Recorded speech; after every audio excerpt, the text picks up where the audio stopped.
in the village of Ukombo, nestled between towering hills and lush forests.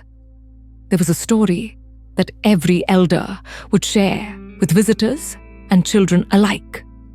It was a story about a young woman named Nia, whose beauty, mystery, and connection to the spirits of the land made her both loved and feared by those who knew her. Nia was the daughter of Obi, the village's most revered elder. Her mother had passed when Nia was just a child, but her father's teachings filled the gap. Obi was a man of great wisdom, having been the bridge between the village and the spirits that whispered in the wind and danced in the stars. His daughter Nia had inherited this rare gift, a bond to the unseen world that few could understand.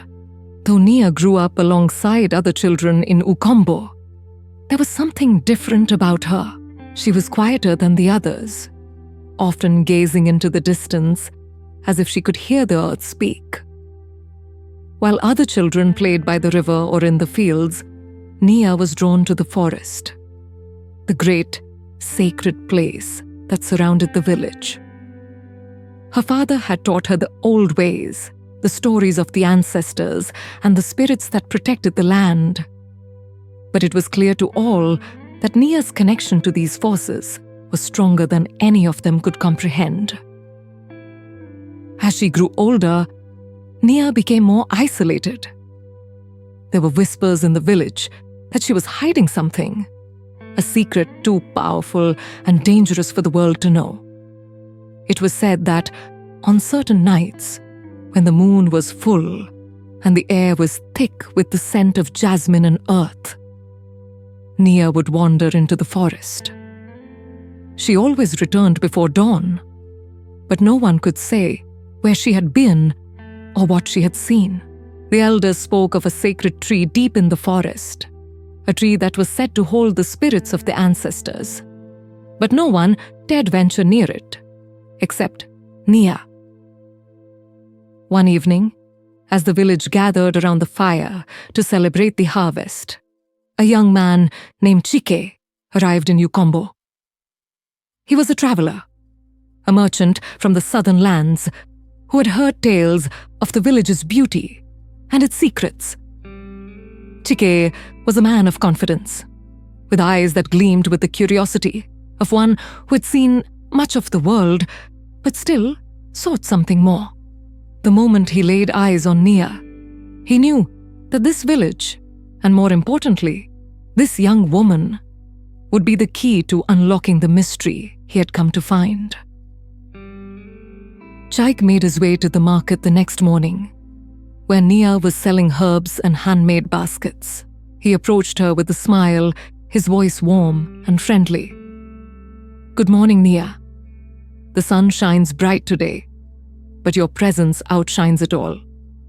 Nia, though reserved, returned his smile politely. "Thank you, Chike. You have a way with words, but I believe it is the sun that should be praised today." The two exchanged pleasantries, and Chike, noticing her calm but distant demeanor, felt an urge to know more about her. Over the next few days, he made frequent visits to the market, always finding a reason to speak with her. They spoke of the village, of the lands beyond, and of the ancient ways that still govern the lives of the people in Ukombo. But as the days turned to weeks, Chike realized that Nia was holding something back. She would often glance toward the forest, as if she could hear something calling to her from within the trees. One evening, after the market had closed and the village was quiet, Chike approached Nia again. This time, there was a seriousness in his eyes. "Nia," he began, "I sense there is more to you than you show the world. There is a story you carry, one that I want to know. I do not mean to pry, but I cannot ignore it any longer. Please, tell me." Nia looked at him for a long moment, her eyes reflecting a quiet sadness. She knew this day would come. when someone would ask the questions that were too difficult to answer. Finally she spoke, her voice soft but steady. Chike, there are things in this world that should not be known. There are secrets that must remain hidden, and some truths are not for the hearts of mortals. Chike, undeterred, took a step closer. I have travelled far and wide, Nia, and I have heard many tales, but none have captivated me as much as yours. If you will let me, I want to walk with you, wherever your path leads. Nia studied him, searching his eyes for any trace of doubt. She saw none. He was sincere, perhaps even more so than anyone she had ever met. Slowly, she nodded. Very well, Chike. But understand this. Once you begin this journey, there is no turning back. That night, as the full moon rose high in the sky, Nia led Chike to the edge of the forest. The trees whispered in the wind, their ancient voices carrying secrets that had long been forgotten by the village. They walked in silence, Nia moving with a grace that seemed otherworldly, as though she were part of the very earth beneath her feet. After a time, they reached a clearing, and in the center stood an ancient tree, its silver bark glowing in the moonlight. It was the Moonlit Tree, the sacred place that Nia had always visited. The tree was said to be the heart of the forest, a place where the spirits of the ancestors could be contacted, and where one could learn the deepest truths of the world. But no one, except Nia, had ever dared to come here. Nia stood before the tree, her hands trembling as she placed them on its bark. She closed her eyes, and for a long moment, the world seemed to hold its breath. Chike stood behind her, his heart pounding in his chest. He could feel the energy in the air, thick and heavy, with the weight of the spirits that surrounded them. Finally, Nia spoke. Great spirits, I stand before you once more. I have brought a man who seeks to know the truth of my world. He is not of this land, but his heart is pure. Will you allow him to see what lies beyond? The air around them seemed to shimmer, and for a brief moment, Chike thought he saw figures moving in the shadows. Figures that were neither human nor animal, but something in between. He could feel their eyes upon him, weighing him, judging him. Then a voice spoke, soft but clear, like the wind itself. The truth you seek, Chike, is not easily given. You ask for knowledge that cannot be unlearned. Are you sure you are ready for this? Chike nodded, his voice steady. I am ready. I will walk this path, no matter where it leads. The tree's branches seemed to bend towards him, and Nia stepped aside. Then, come closer, she whispered. The spirits have spoken. As Chike approached the tree, he felt a surge of energy, both exhilarating and terrifying. The air thickened, and the ground beneath his feet seemed to pulse with life.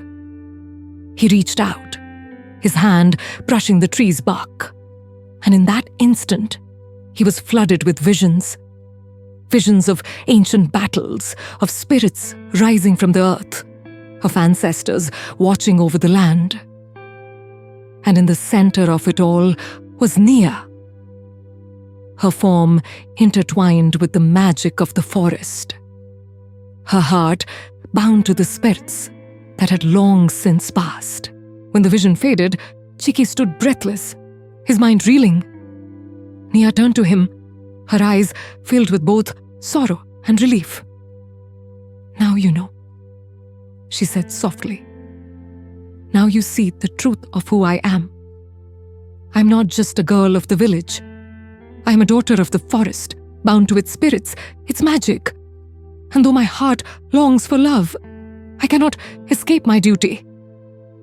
Chike, though shaken, took her hands in his. I love you, Nia. I do not care about the magic, or the spirits, or the world you come from. I only care about you. Nia's eyes filled with tears. But you cannot stay with me. Not in this world. My place is here, with the spirits and the land. And your place is in the village, among the living. The moonlight seemed to grow brighter as she spoke. And Chike realized that this was a moment of reckoning, one that would change the course of their lives forever. I will always love you, Nia, he whispered, and I will carry your spirit in my heart, no matter where I go. With that, Nia stepped back, her form beginning to fade into the shadows of the forest. Goodbye, Chike, she said softly. May the spirits watch over you.